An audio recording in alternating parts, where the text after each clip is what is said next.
Welcome to Western Roots Outdoors. This is a quick video of an elk hunt that my son Braden and I went on this past season, 2023. I wanted to share this to highlight a couple mistakes that I made that actually cost us an elk. I want to share this in hopes that maybe someone watching this will be able to avoid the same mistake that I made if you find yourself in a similar situation. If not, hopefully you enjoy the video, and thank you so much for watching. We scrambled to get to elk camp tonight. Braden and I are gonna rifle hunt, and we just got the camper set up.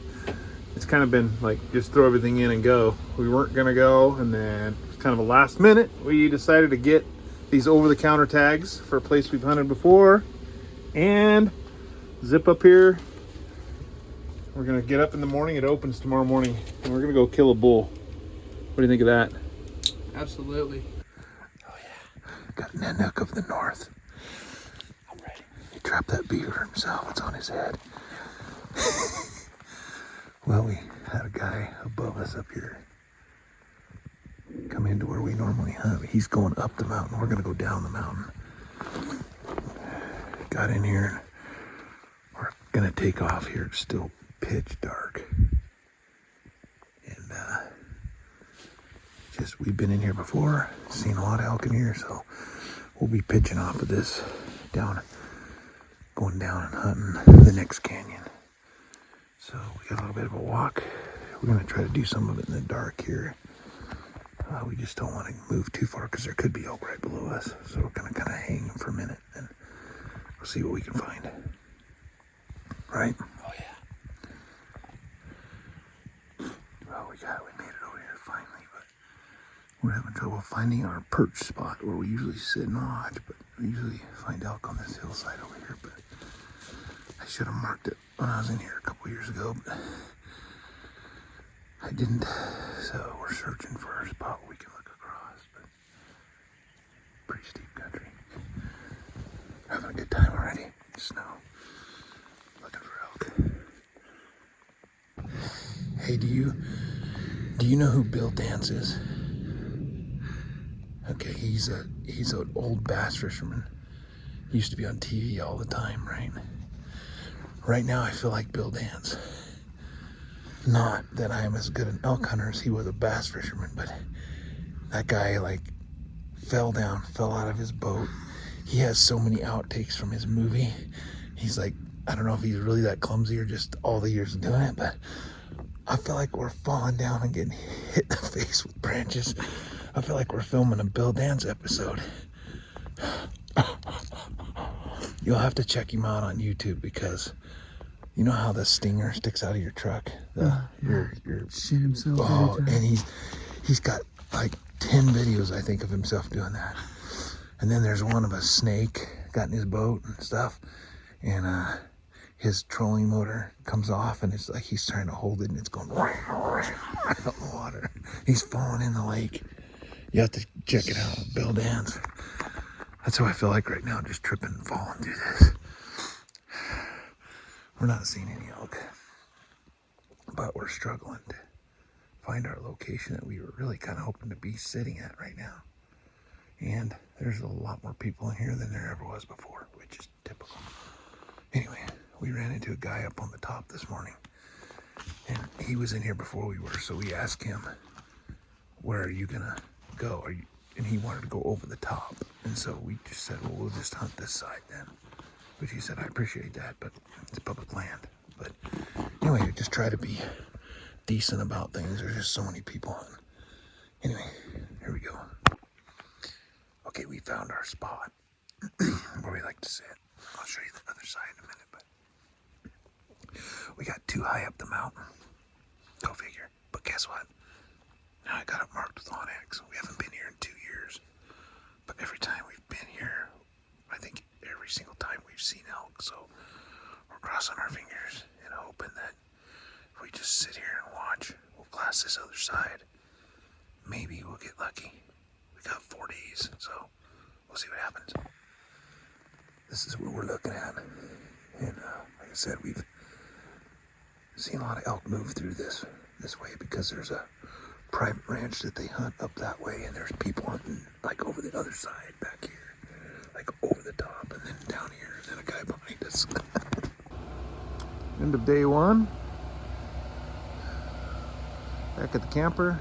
We got a full moon out and no elk today. So maybe tomorrow.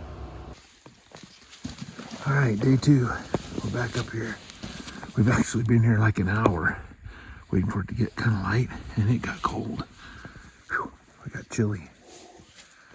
So we're gonna go down this canyon like we have been, see if we can see something on day two. Sun's coming up. See what happens. This is where we park. We can go over the top of this too. There's used to be smoke in there. I don't know. Sometimes there is. There's a water hole there when it's warmer, but anyway, this is where we're headed again. Day two. See what we can do. Well, we didn't see anything this morning, so we kind of just rolled the dice and picked the spot. We're gonna climb up through here and get up on top of this ridge and see if we can see anything. Different spot. There's people everywhere we go. So we picked a random spot. We're gonna go look. No rhyme or reason, just looked like a spot to climb a mountain. That's what we're doing. All right, Braden? Yep. All right, here we go. We put our climbing boots on and got up here. We can see this whole basin all the way around and back up in here. We're hoping, just by luck, we might spot a bull in here. We'll see. We came up that. Stick with us, we'll see. Well, we didn't see anything last night.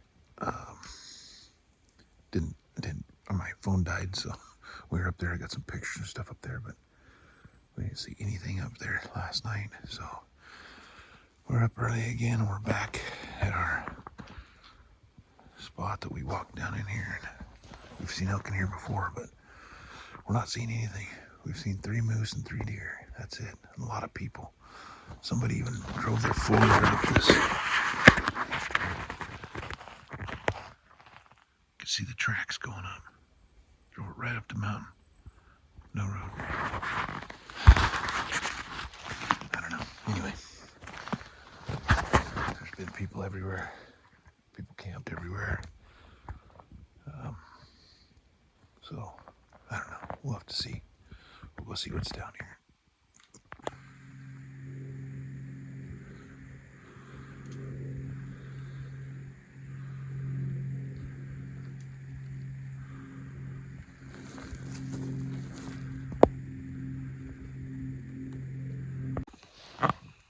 Well, we decided to climb up. We went down in there where we usually go. Nothing in there.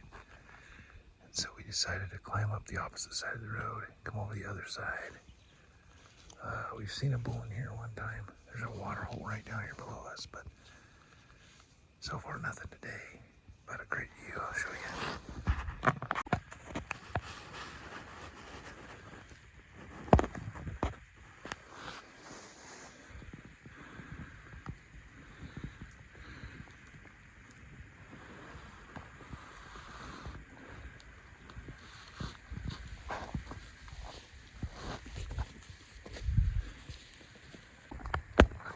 Spotted a bull. He's standing out on this little plateau out here. He's 601, about 700 yards, almost 700 yards from us, but he's just standing there, laying down on the plateau down here. You can see him from here, but looks like a nice bull. Dang, we just gotta figure out how to get on him, maybe, see what he does. Well, we got a nice bull down here on this point. We just don't have a move on him very good. If we go towards him this way, the wind's blowing right to him. He's just standing out on this point.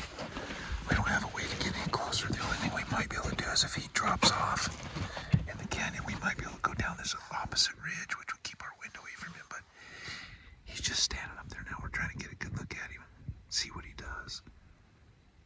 I don't know. He's 700 yards from us right now.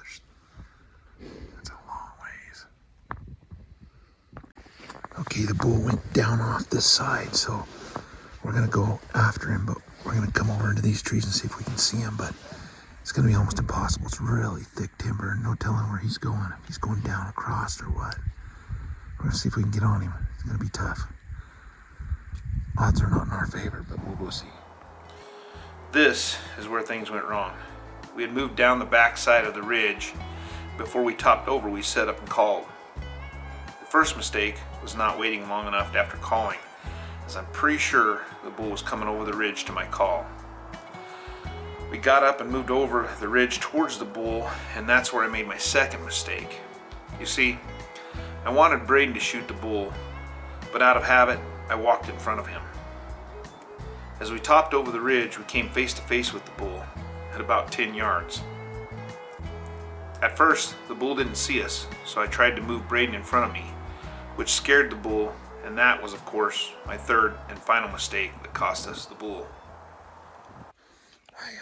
I messed that up pretty good. We were going through this brush. I don't know if you can see how thick this brush is. And I should have had Braden in front of me. But I came up on that bull like less than 10 yards face to face, and I should have pulled up and shot him, and I tried to get Braden in front of me to get the shot. And the bull took off. But I should have just pulled up and shot him. He'd be dead right up here on this hill. Mistake you make trying to... I should have had Braden in front of me. That's what I should have had. I'm always walking in front like I'm the... Isn't it? You should be walking in front of me. You should be walking in front of me. We walked right into him. I mean, he was 10 yards. Just standing there looking around. He didn't even know we were there. I couldn't believe it.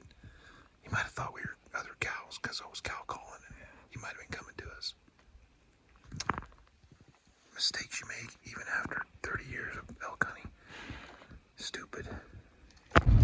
Well, that's the end of the elk hunt. We kind of just looked around last night, places we got to get home today. Only saw the one elk. Had a little bit of an opportunity, but had a good time. Time to get home, go back to work, maybe go whitetail hunting this next weekend for a few days. We'll see how that goes. Anyway, that's the end of that.